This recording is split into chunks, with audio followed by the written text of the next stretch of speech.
brought to you by YY ज्ञान ज्योति। यसको coupon चमत्कारी छ। YY ज्ञान ज्योति पुस्तकालय, शिक्षित नेपाली, समृद्ध Nepal. Life is so sleek in my kitchen. अब लाइफ करा enjoy. Authorized distributor for Nepal, Kitchen Concepts Private Limited. Breeze Cement, solid technology ले बन्छ solid cement.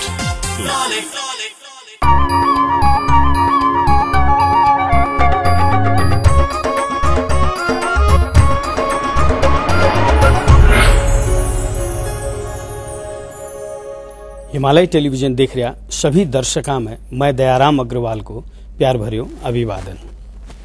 आप सभी को चाहे तो शनिवार 10:15 बजे आनियो एकमात्र मारवाड़ी कार्यक्रम आपनो नेपाल आपनो गौरव में आप सबको स्वागत है। आओ कार्यक्रम में आगे बढ़ा आपकी पंक्तियां से। आपकी पंक्तियां। खुशी एक ऐसा एहसास है जिसकी हर किसी को तलाश है।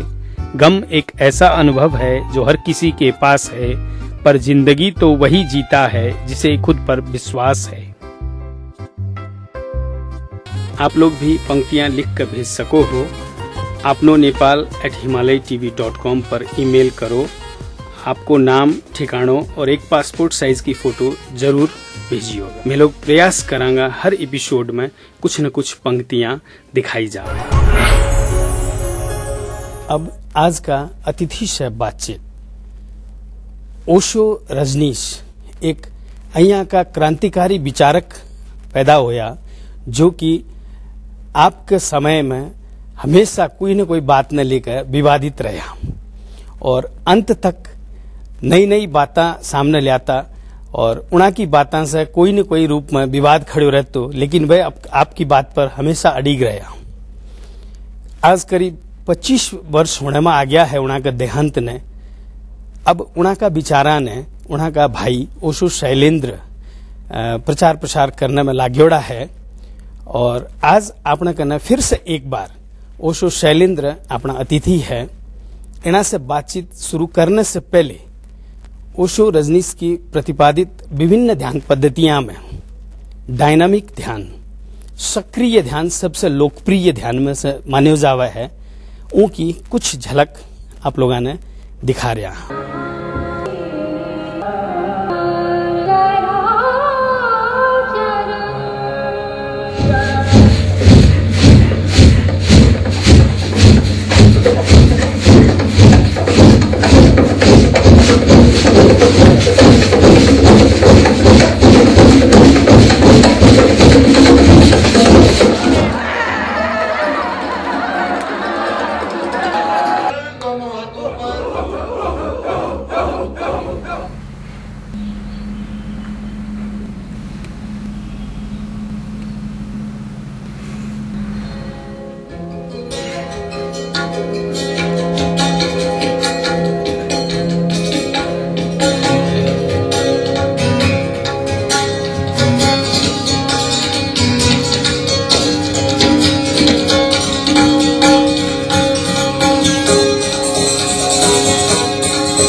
अब कार्यक्रम में ओशो शैलेंद्र जी को स्वागत करते हुए बातचीत में आगे बढ़ाऊं।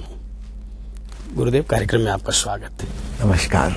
एक ही गुरु की ध्यान पद्धतियां विचारों के प्रचार प्रसार में लगे हुए होने के बावजूद आप लोग टुकड़ों में बट गए हैं, ऐसा क्यों है? मैं ये इसलिए कह रहा हूं, जैसे ओशो इंटरनेशनल कम्यून एक तरफ चल रहा है, उसी तरह दूसरी तरफ ओशो धारा चल रही है। इसमें कुछ प्रकाश। ओशो की जीवन दृष्टि इतनी विराट है कि उसको हजारों लोग अपने अपने ढंग से आगे ले जाएंगे, फैलाएंगे, प्रसार करेंगे। निश्चित ही सबकी अपनी अपनी शैली होगी, अपना अपना तरीका होगा। जैसे एक ही यूनिवर्सिटी में बहुत सारे डिपार्टमेंट्स होते हैं, अलग अलग ढंग की शिक्षा देते हैं। माना कि सारी शिक्षाएं मनुष्य के भले के लिए हैं, उसके विकास के लिए हैं, लेकिन वे विभाग तो अलग अलग हो गए और उनको सिखाने का ढंग भी अलग अलग होगा।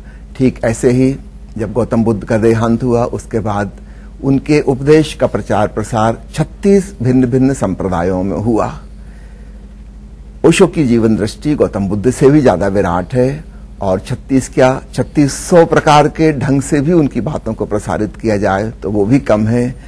इसलिए मैं कहूंगा ऐसा होना बिल्कुल स्वाभाविक है, जो हो रहा है वैसा ही हो सकता है। और जैसे ओशो की कही हुई बातें, किताबें, सीडी आदि जो भी है, इसमें कॉपीराइट का झगड़ा चल रहा है, सुनते हैं हम लोग। साथ ही साथ उनकी कही हुई बहुत सी बातों को इन दिनों आकर के मॉडिफाई करके प्रस्तुत किया जा रहा है, ऐसा क्यों हो रहा है? यह बात भी सुनी सुनाई ही है, जैसे आपने कहा कि सुन रहे हैं, वैसा ही मैं भी सुन रहा हूं। जहां तक मैं समझता हूं, ओशो के ऊपर किसी का कॉपीराइट नहीं है। ओशो ने स्वयं अपने नाम कभी एक पैसे की कोई प्रॉपर्टी नहीं रखी, उनके नाम कभी भी कुछ नहीं था, तो वो किसी को वसीयत में दे के भी कैसे जा सकते हैं? हाँ, उनके भीतर की संपदा, उनका ध्यान, उनकी समाधि, वो जो परमात्मा ज्ञान है, वह उनकी आंतरिक संपदा है और उसका उत्तराधिकारी प्रत्येक शिष्य है। उस पर तो किसी का कॉपीराइट नहीं बनता। और जैसे ओशो ने अपने विचारों से एक नई क्रांति की, वैसे ही आप लोग भी नया कुछ क्यों नहीं कर पा रहे हैं, सिर्फ उन्हीं बातों को प्रचार प्रसार में लेके आ रहे हैं? देखिए, सिर्फ क्रांतिकारी विचार प्रस्तुत करना एक बात होती है और उसको इम्प्लीमेंट करना, प्रायोगिक रूप से प्रैक्टिकली उसको स्थापित कर पाना बहुत दूसरी बात होती है। कार्ल मार्क्स ने क्रांति की विचारधारा दी, इकोनॉमिक्स का एक नया सिस्टम उसने सोचा दिया, लेकिन उसे जगत में इम्प्लीमेंट करने में लेनिन और स्टालिन और माओ और न जाने कितने लोगों ने कार्य किया। वह कार्य मार्क्स स्वयं नहीं किया, उसने केवल विचार दिए। ठीक ऐसे ही ओशो ने बहुत अद्भुत विचार दिए हैं कि इनको इम्प्लीमेंट करने में सैकड़ों साल लगेंगे। तो फिलहाल हम उनके विचारों पर प्रायोगिक रूप से कुछ कर सकें, यही हमारा ध्येय है। और ओशो ने अपने आप में कोई भी गुरु शिष्य परंपरा से प्रभावित वो नहीं हुए कभी भी, और अपना उत्तराधिकारी भी किसी को नहीं बनाया उन्होंने। लेकिन अब धीरे धीरे ये देखने को मिल रहा है कि फिर वही गुरु शिष्य परंपरा की शुरुआत होने जा रही है ओशो पद्धतियों में, ऐसा है कुछ? जी हाँ, ऐसा हो रहा है। सच पूछो तो क्रांति और परंपरा अल्टरनेट एक के बाद एक चलती हैं। जब भी कोई परंपरा शुरू होती है, वह एक क्रांतिकारी व्यक्ति से शुरू होती है। अपन प्राचीन उदाहरण ले लें, गौतम बुद्ध का ही उदाहरण ले लें। वे अत्यंत क्रांतिकारी व्यक्ति थे, उन्होंने पुरानी सारी परंपराओं को इनकार कर दिया, किंतु बाद में उन्हीं के नाम से बौद्ध धर्म प्रचलित हुआ। ईसा मसीह अत्यंत क्रांतिकारी व्यक्ति थे, यहूदी धर्म के सारे विश्वासों मान्यताओं को उन्होंने इनकार कर दिया, किंतु बाद में उन्हीं के नाम से ईसाई धर्म प्रचलित हुआ। ठीक इसी प्रकार गुरु नानक देव जी एक क्रांतिकारी व्यक्ति थे, किंतु उनके पीछे एक परंपरा की शुरुआत हुई। तो हर परंपरा का स्रोत एक क्रांतिकारी व्यक्ति होता है। तो ऐसा होना भी बिल्कुल नैसर्गिक है कि जब भी कोई क्रांतिकारी बात होगी, उसके पीछे एक परंपरा चलेगी, उसे संभालेगी, उसे संवारेगी, उस बात को स्थापित करेगी। क्रांति अपने आप में एक बहुत क्षणिक बात है और परंपरा लेती है लंबा समय। तो जैसा हो रहा है, यह होना भी नैसर्गिक है। हर क्रांति के पीछे एक परंपरा बनती है और निश्चित ही उस परंपरा के खिलाफ भी फिर कोई क्रांति करेगा। ऐसे ही मनुष्य का विकास होता है। और ओशो की जो ध्यान पद्धतियां हैं और अन्य जो ध्यान पद्धतियां हैं, उनमें खास अंतर क्या है? एक विशेष अंतर जो पड़ा है ओशो की ध्यान पद्धतियों में, कैथारसिस अथवा रेचन को विशेष महत्व दिया गया है, क्योंकि आधुनिक युग में मनुष्य बहुत ज्यादा दमित भावनाओं के अंतर्गत सप्रेस्ड इमोशंस में जी रहा है, जो उसके मानसिक रोगों का कारण, उसकी अशांति और बेचैनी का कारण है। तो इसके पहले कि हम ध्यानस्थ हो पाएं, अपनी आत्मरमण में डूबें, समाधिस्थ हों, उसके पहले यह अनिवार्य है कि हम अपनी सारी दमित नकारात्मक भावनाओं से, नेगेटिव इमोशंस से मुक्त हो जाएं। तो उसके लिए जरूरी है रेचन करना, कैथारसिस करना जिसको कहा जाता है। तो ओशो ने एक नई बात जोड़ी, इसके पहले कि हम ध्यान में डूबें, कुछ ऐसा करें जिससे हमारे भीतर कुछ दबा हुआ ना रह जाए, और तब हम आसानी से शांत हो पाएंगे। पुरानी ध्यान विधियां जो प्राचीन काल से चली आ रही हैं, महर्षि पतंजलि के जमाने से, महावीर और बुद्ध ने जिन्हें प्रस्तावित किया, संत गोरखनाथ ने जिनको बताया, आधुनिक युग में वो विधियां अब काम की नहीं रही।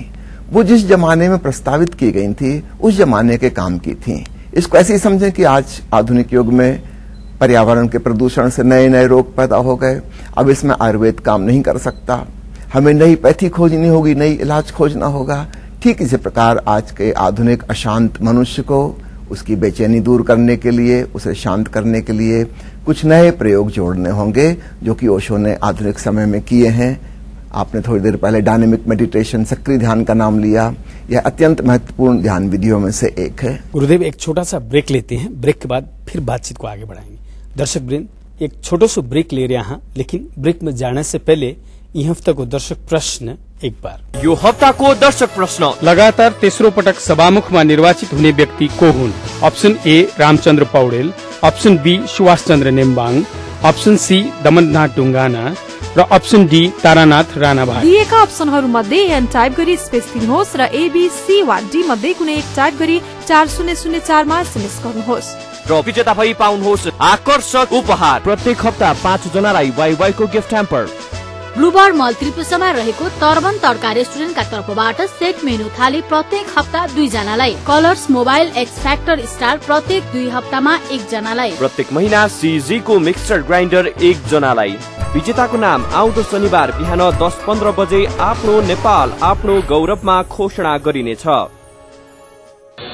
Brought to you by WaiWai ज्ञान ज्योति, यसको कुपन चमत्कारी छ। वाईवाई ज्ञान ज्योति पुस्तकालय, शिक्षित नेपाली, समृद्ध नेपाल।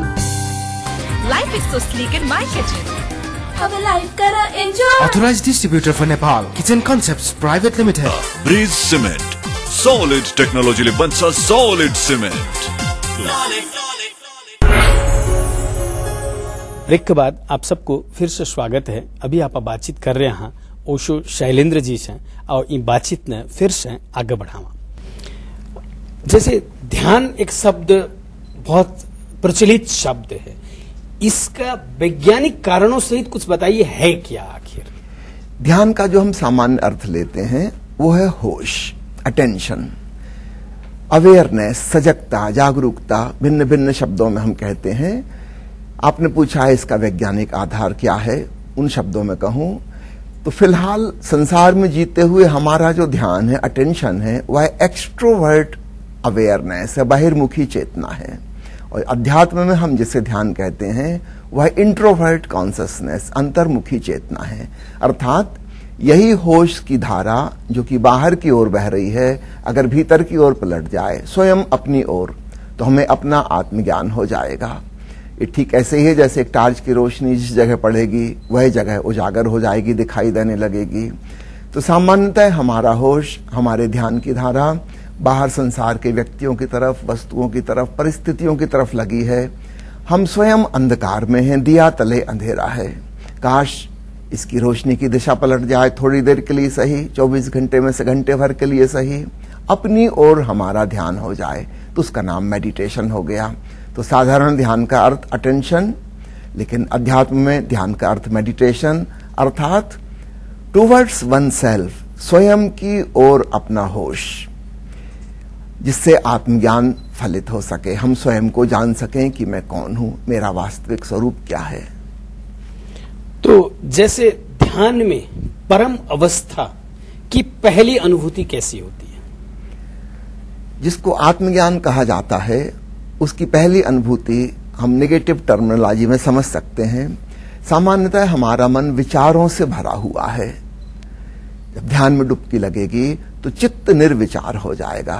महर्षि पतंजलि जिसको कहते हैं चित्त वृत्ति निरोध, सब प्रकार की चित्त वृत्तियां अचानक बंद हो जाएंगी। मन में कुछ नहीं चल रहा होगा, कोई धारणा नहीं, कोई मान्यता नहीं, कोई विश्वास नहीं, कोई विचार नहीं, कोई सिद्धांत नहीं, कोई फिलॉसफी, कोई शब्द नहीं, अर्थात मन बिल्कुल शांत और शून्य हो जाएगा। यह प्रथम अनुभव होगा। इसके आगे जब और बढ़ेंगे, शांति और गहरी हो जाएगी, तब हमें अपनी आत्मा में गूंजता हुआ ओंकार का संगीत सुनाई देगा। ओम से मिलती जुलती एक ध्वनि सुनाई देगी। चाहे तो उसे ओम कह लें, चाहे तो राम कह लें, चाहे तो नाम कह लें, सतनाम कह लें। वह ध्वनि एग्जैक्टली इन शब्दों से किसी से भी मैच नहीं करती, किंतु इनसे मिलती जुलती कही जा सकती है। तो अपने भीतर ओंकार स्वरूप ब्रह्म का ज्ञान घटित होता है। तो पहला अनुभव हुआ मन का शांत होना, निर्विचार होना। और दूसरा एक पॉजिटिव अनुभव है, स्वयं के भीतर ब्रह्मनाद ओंकार की ध्वनि का ज्ञान होना। तो ध्यान के आयाम क्या क्या हैं? जैसे सुमिरन और भक्ति, ये दोनों क्या है? भक्ति भावपूर्ण व्यक्तियों के लिए है और सुमिरन सभी लोग कर सकते हैं। जैसे मैंने अभी अभी आपसे कहा कि चित्त का निर्विचार हो जाना, सारी वृत्तियों का निरोध हो जाना, यह ध्यान विधि उन लोगों के काम आएगी जो मन केंद्रित हैं, माइंड ओरिएंटेड। लेकिन दुनिया की करीब करीब आधी जनसंख्या बुद्धि केंद्रित है और आधी जनसंख्या विशेषकर स्त्रियां हृदय केंद्रित हैं। उनके लिए ध्यान की यह विधि उतनी कारगर नहीं होगी। उनके लिए भक्ति ज्यादा असरदार होगी। अगर वे भाव में डूब जाएं तो भाव में डूबकर भी, श्रद्धा और भक्ति में डूबकर भी वे इसी परम अवस्था को जान लेंगी। लेकिन वह विधि बिल्कुल भिन्न होगी, वह भाव के द्वारा होगी, उसका नाम है भक्ति। तो ध्यान और भक्ति, या दूसरे शब्दों में कह लें होश और प्रेम, संकल्प और समर्पण, ये दो प्रकार की साधनाएं हैं, मुख्यतः पुरुष चित्त वालों के लिए और स्त्रीण भावुकता वालों के लिए। यहाँ स्त्री और पुरुष से मेरा मतलब केवल मेल और फीमेल से ही नहीं, बहुत से पुरुष भी ऐसे हैं जिनके अंदर स्त्रीण हृदय है, बड़ी कोमल भावनाएं हैं, और बहुत सी स्त्रियां भी ऐसी मिल जाएंगी जिनके अंदर कठोरता है, कोमल भावना नहीं है, बुद्धि ज्यादा है, भाव कम है। तो अपने अपने ढंग से हमें विधि को चुनना होगा। योग, ध्यान, संकल्प ये पुरुष चित्त वालों के ज्यादा उपयोगी हैं, और भावना, समर्पण, श्रद्धा, भक्ति ये स्त्रीण चित्त वालों के लिए है। तीसरी बात आपने पूछी सुमरन के बारे में। सुमरन दोनों के काम का है। सुमरन का अर्थ है स्मरण, दूसरे शब्दों में इसको स्मृति या सुरति भी कहा जाता है। हमने अपने भीतर जो जाना उसे दैनंदिन के क्रियाकलापों में याद रखना। बुद्ध उसको कहते थे सम्मा सति, सम्यक स्मृति, राइट रिमेम्बरेंस। जो भीतर हमें एक बार ज्ञान घट गया, अब उसको निरंतर याद रखना, बाहर के क्रियाकलापों में लगे हुए भी, तो उसका नाम सुरति या सुमिरन है। अभी आपने जो कहा हृदय, हृदय भाव, मनुष्य के पास विवेक या कह लें कि मस्तिष्क और हृदय यानी कि भाव दोनों ही हैं जी। पर क्या हम ईश्वर को केवल विवेक से या केवल भाव से पा सकते हैं? जैसे भाव में होने से लोग पागल बताते हैं, वैसे ही विवेकशील होने से लोग कहते हैं कि हम नास्तिकता को मानते हैं। आप क्या कहेंगे? दोनों तरफ से शुरुआत की जा सकती है। परमात्मा भाव के भी पार है और विचार के भी पार है, वह बुद्धि और हृदय दोनों से परे है। किंतु हम जहां खड़े हैं, हमको यात्रा तो वहां से शुरू करनी होगी जहां हम खड़े हैं। अगर कोई व्यक्ति बुद्धि केंद्रित है तो उसका पहला कदम बुद्धि से ही होगा। कोई व्यक्ति भाव केंद्रित है तो उसका पहला कदम भाव से ही उठेगा। हाँ, धीरे धीरे धीरे चलते चलते वह बुद्धि और हृदय दोनों के पार चला जाएगा। तो वह परम अवस्था तो मनातीत और भावातीत है, किंतु स्टार्टिंग पॉइंट अलग अलग होंगे। निश्चित रूप से हम जहां खड़े हैं वहीं से हमें पहला कदम उठाना होगा। यद्यपि अंतिम कदम पर जाकर हम मिल जाएंगे। इसको ऐसे समझ लें कि मान लो एवरेस्ट पे चढ़ना है और भारत की तरफ से कोई चढ़े तो उसे उत्तर की तरफ मुंह रख के चलना पड़ेगा, और चीन से कोई एवरेस्ट पे चढ़ना शुरू करे तो दक्षिण की ओर मुंह करके चढ़ना पड़ेगा। दोनों के स्टार्टिंग पॉइंट अलग अलग हैं, मार्ग भी अलग अलग होंगे, रास्ते के दृश्य भी अलग अलग होंगे, किंतु जब वे एवरेस्ट पर पहुंच जाएंगे तो वे पाएंगे एक ही जगह पहुंच गए।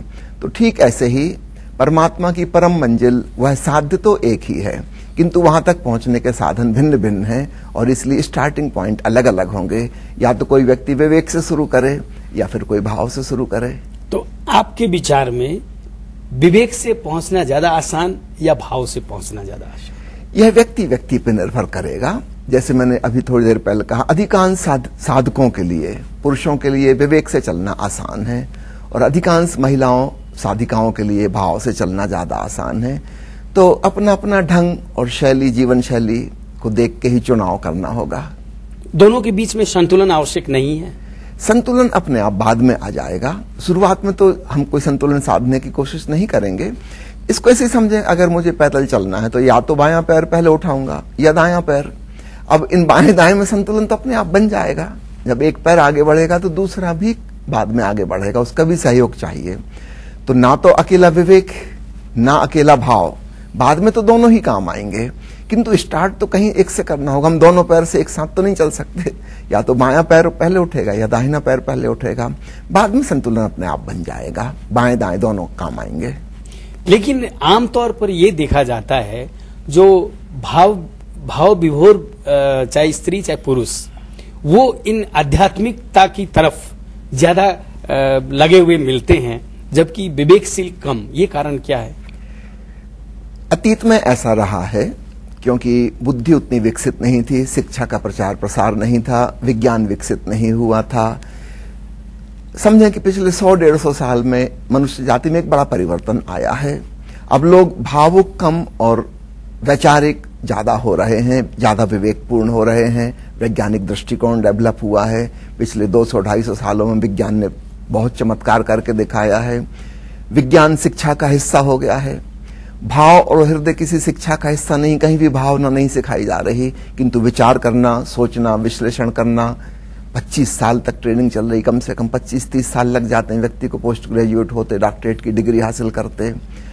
तो बड़ा परिवर्तन हुआ है। स्त्रियां भी उसी शिक्षा से गुजर रही हैं। उनके भीतर भी आज से 50 साल पहले जैसी भावना होती थी अब वैसी नहीं बची।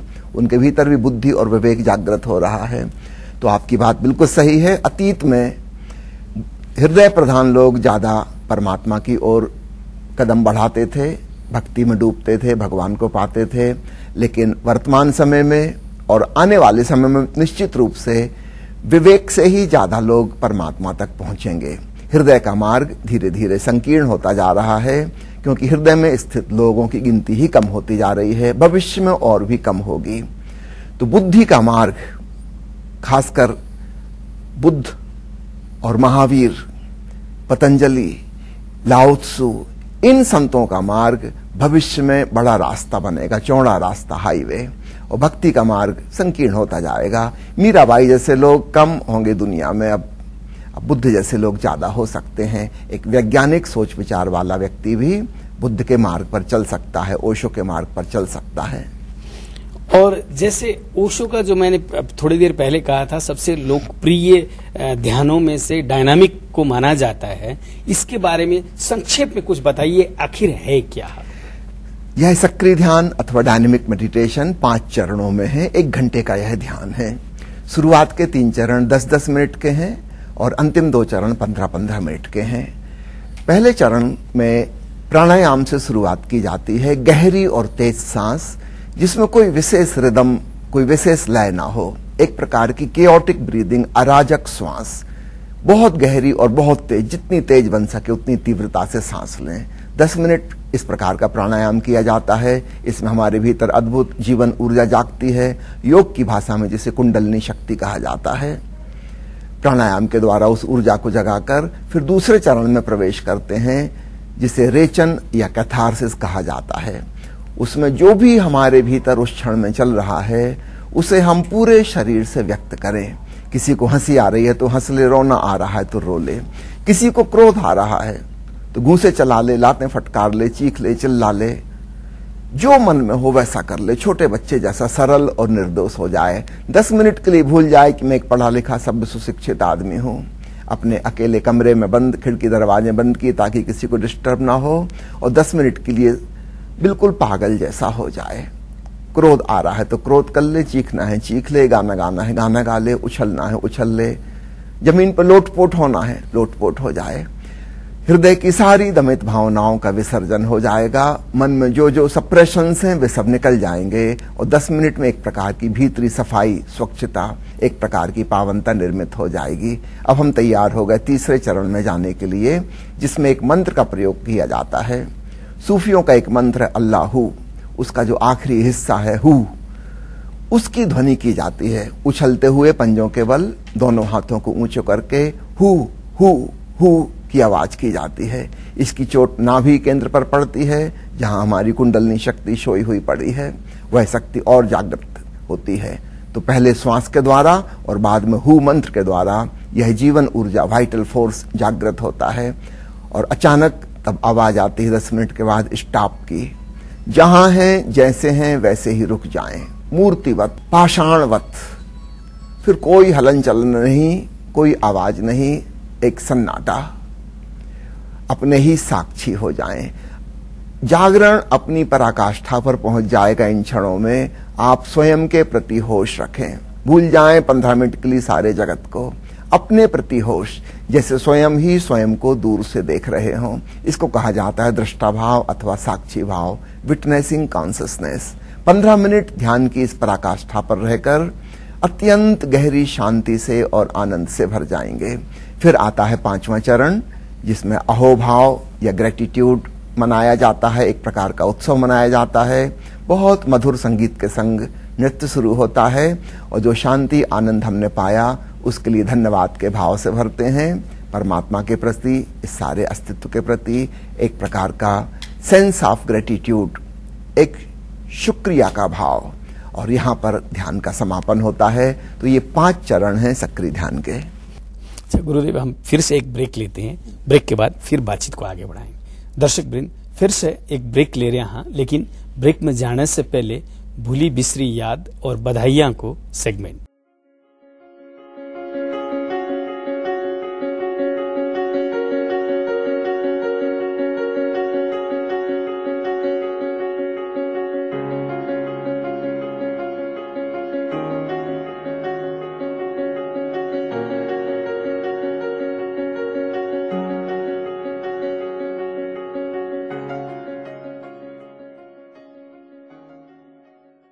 आप लोग भी इस सेगमेंट के जरिए आपका रिश्तेदारन जन्मदिन, सालगिरह या और कोई अवसर की शुभकामना दे सको हो।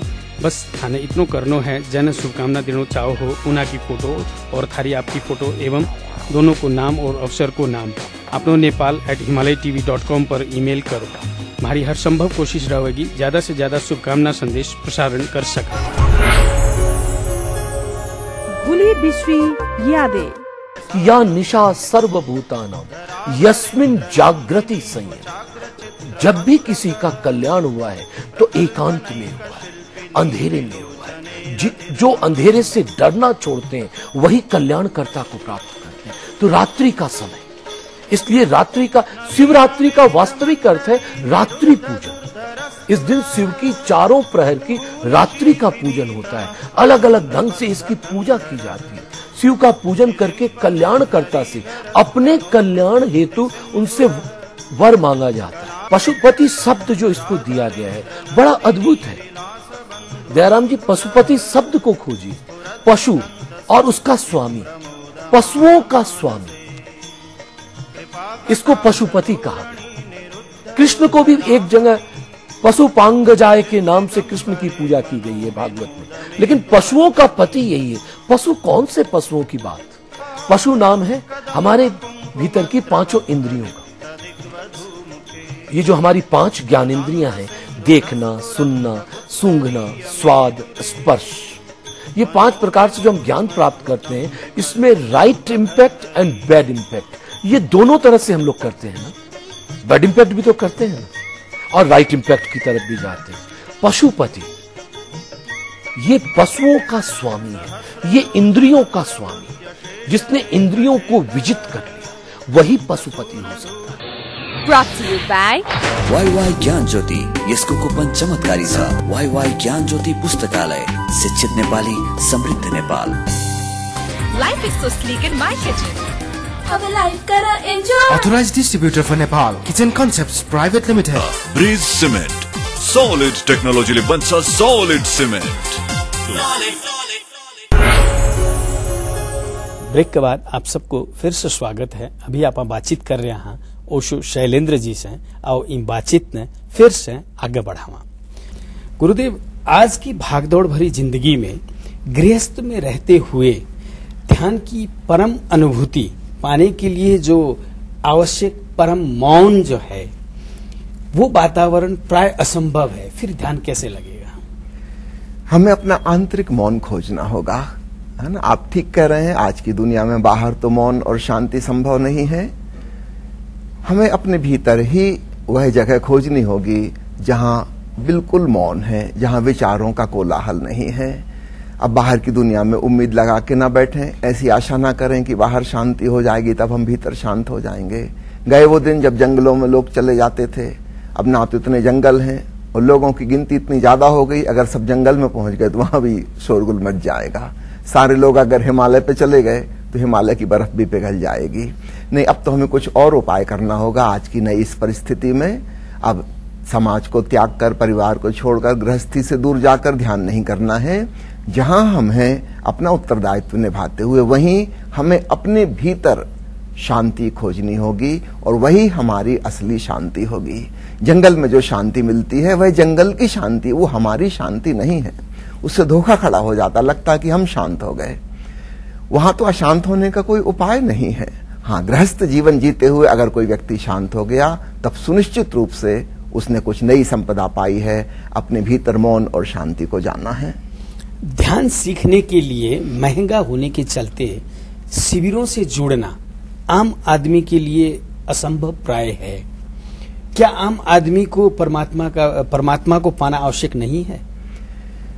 देखिए, जहां भी ध्यान शिविर हो रहे हैं वहां जो चार्ज लिया जाता है वह रहने और खाने पीने के खर्च के बराबर ही होता है। कोई भी ध्यान केंद्र इस प्रकार नहीं है जहां कोई प्रॉफिट कमाया जा रहा है या धन कमाया जा रहा है। ओशो से जितने भी लोग जुड़े हुए हैं, अधिकांश लोग धनी मानी लोग हैं और वे जो ध्यान केंद्र चला रहे हैं किसी व्यापार के उद्देश्य से नहीं। किंतु जो लोग शिविर करने आए हैं वो अपने रहने खाने पीने का खर्च तो स्वयं उठाएं, इतना तो कम से कम जरूरी है, अन्यथा वह व्यवस्था भी कैसे चलेगी और कितने दिन चलेगी। दूसरी बात, आप पूछ रहे हैं कि क्या आम आदमी को परमात्मा की जरूरत नहीं है। इसको ऐसा समझें कि मनुष्य की आवश्यकताओं की कैटेगरी है, श्रेणियां हैं।